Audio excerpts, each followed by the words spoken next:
Hi children, welcome to the physics class. Today's topic is going to be very interesting. Before going into the topic, let me remind you once, let us revise what you have learnt in class 8th. In class 8th, in chapter kinematics, you studied about motion. You learnt how to describe motion in terms of number, diagrams, equations, graphs, etc. But in kinematics, you studied only about the motion without referring to the cause. I would like to remind you here, in mechanics there are three branches. Statics, where you will study about the objects which are at rest. Kinematics, in which you will study about the objects which are in motion without referring to the cause of the motion. That means in kinematics, you will study only about the effect but not the cause. We won't discuss about what is causing the motion, what is the agency which is behind bringing a body into motion. Today we are going to discuss dynamics. Dynamics is that branch of mechanics in which you will understand the motion and its cause, effect and cause also. Children, a question for you. What causes the motion? Here I would like to remind you a word which you have learnt in class 8. Force. What is force? The simple definition is a push or pull on the body. Force is something which changes the state of the object. Obviously, an object can be in two states, either the state of rest or state of motion. Here again I wanted to remind you, motion is not absolute, it is relative. It depends on the observer's perception, observer's point of view. You cannot determine whether a body is at rest or in motion. You don't know the frame of reference. In physics language, you call it frame of reference. For example, you are traveling by a train, or your fellow passenger who is sitting right in front of you, with respect to him, you are not moving, you are talking to him, you are playing chess with him, you are having a cup of coffee with him. So you are not moving with respect to your passenger who is sitting right in front of you, but with respect to a friend who is standing on the platform, with respect to him, you both are moving. So the motion is not absolute, it is relative. You know very well that when you are looking out of the window, you can see that all the current electric poles and trees are moving. Actually, they are not moving, they are at rest. But with respect to a person who is sitting in the moving body, you will see that they are all moving. So motion is not absolute. Here, once again coming back to our topic, what causes the motion? It is force which causes the motion. Force is something which changes the state of the body or tends to change the state of the body. Here, let us discuss various effects of force. Force can change the state of the body, that is, if a body is at rest, an applied force can bring it into motion. If the body is already moving, it can bring back the body into rest. That is one major effect of the force. Force can accelerate a body, which means force can change the speed of the body. Force can change the direction of the body, because if the direction has to be changed, you need to apply force. And let us not forget, force can change the shape of the body. These are the various effects of force which we have learnt in class 8. Here, I would like to remind you, to cause all these effects or to cause most of these effects, the forces must be unbalanced. If the force is balanced, the balance of the forces, for example, an object is there, a force is applied from either sides, in opposite directions, equal in magnitude but opposite in direction, such forces cancel the effect of each other, and the net effect will be nothing. That means the body won't move. It is balanced force. Unbalanced forces will change the state of the body from rest to motion or motion to rest. So, you require an unbalanced force to change the state of the object. When we started discussing about force, here I would like to remind you about various types of force which we have learnt in class 8. Forces can be broadly divided into two different types: contact forces and non-contact forces. When I say contact forces, first to refer is muscular force. The basic definition of force itself is a push or pull on the body. That means you are applying your muscular force, the contraction or expansion of your muscles. By using it, you are applying a force on the body, and the body is moving. That force is a contact force, muscular force, of course. And the tension force, when an object is suspended with the help of a string or thread, the object is pulled down because of gravitational force, and the tension through the string pulls it back upwards. The tension force, it is also a contact force. When we are discussing about contact forces, let us not forget to refer friction. Frictional force is a very important force. When two objects are in contact with each other, because of the relative motion between the objects, that means due to the interlocking of surfaces, there is an opposition to the motion. This force is known as frictional force. Friction is something which opposes the motion of an object. Let us not go deep into the topic friction, because you have learnt about friction already in the 8th class. Various types of friction like static friction, rolling friction, sliding friction, fluid friction. And you have also learnt that friction is a necessary evil. Friction is very much required in our day-to-day life. And lubricants are those substances which reduce the friction. So, friction is that external force which stops the motion of the object. In today's topic, we are going to learn about Newton's 3 laws of motion.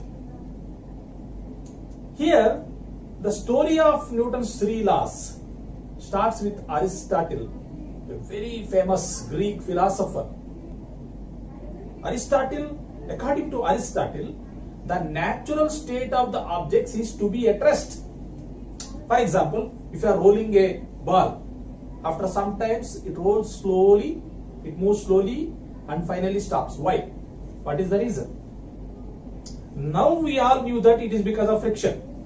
But as per the Aristotelian mechanics, the bodies will come into rest because of their natural tendency. It is a natural tendency of the objects to be at rest. That means every moving object has to stop, because it is their nature. So, later, Galileo Galilei, a very famous physicist, he is the one who has done many experiments on inclined planes. Where an object is rolling down the inclined plane, its velocity increases, and when it is rolling up, its velocity again decreases. He has done many experiments on the inclined plane, and finally came to a conclusion that the bodies, unless acted upon by an external force, they won't change their state. It was Galileo, he is the one who first defined the term inertia. So it was Sir Isaac Newton who actually proposed these Newton's 3 laws of motion, who was born on 4th January 1643 in Woolsthorpe Manor House in United Kingdom. He was the one who actually gave these 3 Newton's laws of motion to the world, which still stand good in these days. Let us today will discuss about Newton's first law of motion. Let us today discuss Newton's first law of motion. The statement is, every object remains in the state of rest or the state of motion unless acted upon by an external force. That means, as long as there is no external force, as long as there is no unbalanced force acting on the body, a body at rest will remain in rest, and a body in uniform motion will continue to be in the state of uniform motion, that too along a straight line. Let me remind you that force is something which changes the state of rest to state of motion, or state of motion to state of rest, or something which changes the speed or the direction of the object. That means, if there is no external force, there is no change in the state. That means objects keep on doing what they are doing unless acted upon by an external force. They keep on doing what they are doing. This is Newton's first law of motion. This tendency of the bodies to keep on doing what they are doing, this tendency of the bodies not to change their state. What is state? State of rest or state of motion. The tendency of the bodies not to change their state unless acted upon by an external force is known as inertia. Inertia is the property that every body has. If the body has mass, it has to have inertia. If a body has mass, it has inertia. What is inertia? To keep on doing what it is doing. If it is in rest, it will be at rest. If it is already moving, it won't stop. If a body is moving in a particular direction, it won't change its direction. And body travels only with a uniform velocity. It cannot accelerate or it cannot decelerate unless acted upon by an external force. An external force has to be there. An external force has to be applied on the body to change its state. This is known as inertia. So that is why the Newton's first law is also known as law of inertia. Let us discuss inertia with the help of few examples. You like playing caroms, right? When you are playing caroms, when you hit the pile of caroms with striker, what happens?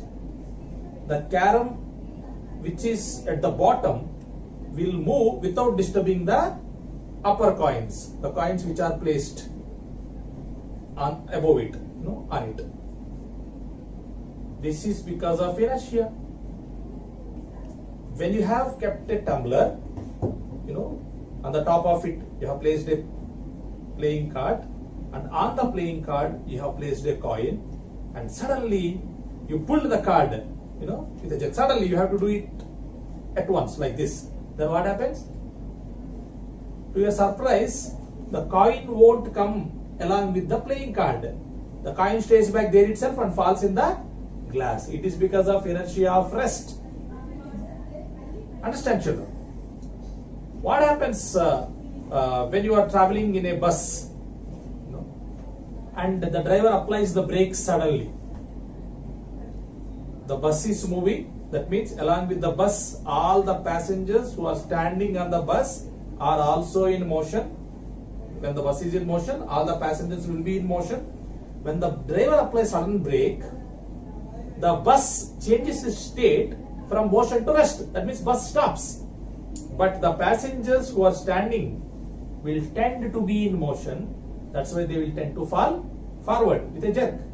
This is an example of inertia of motion. Inertia of rest, inertia of motion. When you have a sauce, you would like to, your tomato sauce or sweet sauce or tamarind sauce, something like that. When you have a bottle, and in the bottle there is little amount of sauce, and you want to bring it out because you are going to have a pizza and you need sauce for it. So what you will do? You will bring the bottle, you will move the bottle like this with a jerk and suddenly bring it into rest. What you are doing? When the bottle is in motion, the sauce inside the bottle also will be in motion. And when you bring the bottle suddenly into rest, like this, the bottle will come to rest, but the sauce will continue to be in motion and comes out of the bottle. What is the trick used in it? It is because of tendency of the sauce to be in motion unless acted upon by an external force. This is one example of inertia of motion. So in your day-to-day life, you can see such many examples. I'll try to explain all the different types of inertia with a single example. For example, you are sitting in the car, in the passenger seat. You are sitting in the car, in passenger seat, and the car is moving. First, the car is at rest. It's not moving. The journey is about to start, and you are slowly having a cup of coffee. Now, what is the situation? The car is at rest. You are sitting in the car. You are also at rest. The cup in your hand, that is also at rest. The coffee in the cup, that is also at rest. Then what happens? The car starts with a jerk. The driver starts the car. What happens? The car will change its state from rest to motion. So be you, and you also will change your state from rest to motion. Then the cup also will change the state from rest to motion. But coffee in the cup will try to remain back, will try to stay back, stay at rest because of its tendency called inertia of rest. That's why the coffee spills over you. When the car moves suddenly, what happens? The cup moves, the coffee stays back. That's why coffee spills in your lap. This is an example of inertia of rest. Okay. Then what happens? The driver slowly moves. The car is catching acceleration. It is catching speed.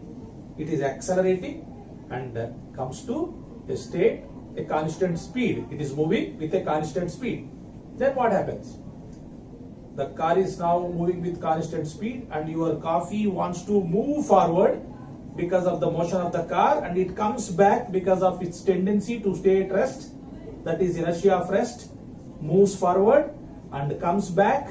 The coffee starts dancing in the cup and slowly settles down when the car achieves constant speed. That is uniform motion. Now the car is moving slowly or at a constant speed. The car is in uniform motion and the coffee settled down and you are now sipping the coffee. Now the car is in motion. You are in motion. The cup is also in motion. The coffee in the cup is also in the motion. Now the driver applied sudden brake. What happens? The car stops. And you also will stop because you are sitting in the car. That means your change state, your state changed from motion to rest. The cup in your hand also will stop. But coffee will continue to be in motion because of its tendency to be in motion when it is in motion in the absence of external force, inertia of motion. So it happens step by step. The car will stop, you will stop, cup will stop, coffee will continue to be in the motion and coffee will spill over the dashboard. You understand the difference? Because of inertia of rest, it spilled in your lap, and because of inertia of motion, it spilled on the dashboard or windshield. Understand the difference between inertia of rest and inertia of motion. This tendency of the body not to change its state, keep on doing what it is doing, is called inertia. Inertia of rest and inertia of motion. Another inertia is inertia of direction. Let us try to explain the same with the same example. When the car is moving like this in certain direction, when driver turns the car, what happens? The car changes the direction, but you will also change the direction, but coffee will try to move in the same direction because of its inertia of direction. Guess, where does the coffee spill? So this is about inertia. You can see many examples of inertia in your day-to-day life. Many examples of inertia can be observed in your day-to-day life. So, inertia is keep on doing. The objects keep on doing what they are doing unless acted upon by an external force.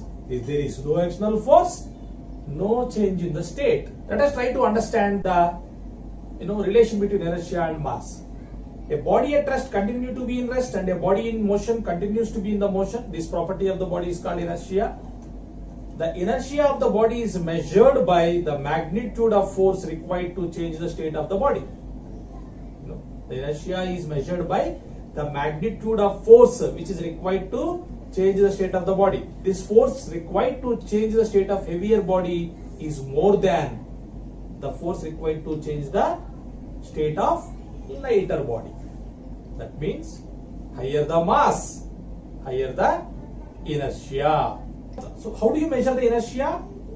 Inertia of a body is measured by the magnitude of force applied on it to change its state. For example, you need less force. You need less force to change the state of a lighter body, whereas you need to apply more force to change the state of a heavier body. That means the mass of the body is a measure of its inertia. The mass of the body is the measure of its inertia. Hope children, you have understood very well about Newton's first law of motion. In the next video, we will try to learn about Newton's second law of motion. Before that, we will also discuss about momentum of the body. Thank you. Here I am giving a task for you all. Try to write 5 examples each for inertia of rest, inertia of motion and inertia of direction from your day-to-day life. Take the help of your parents or your brother and try to do this. Thank you.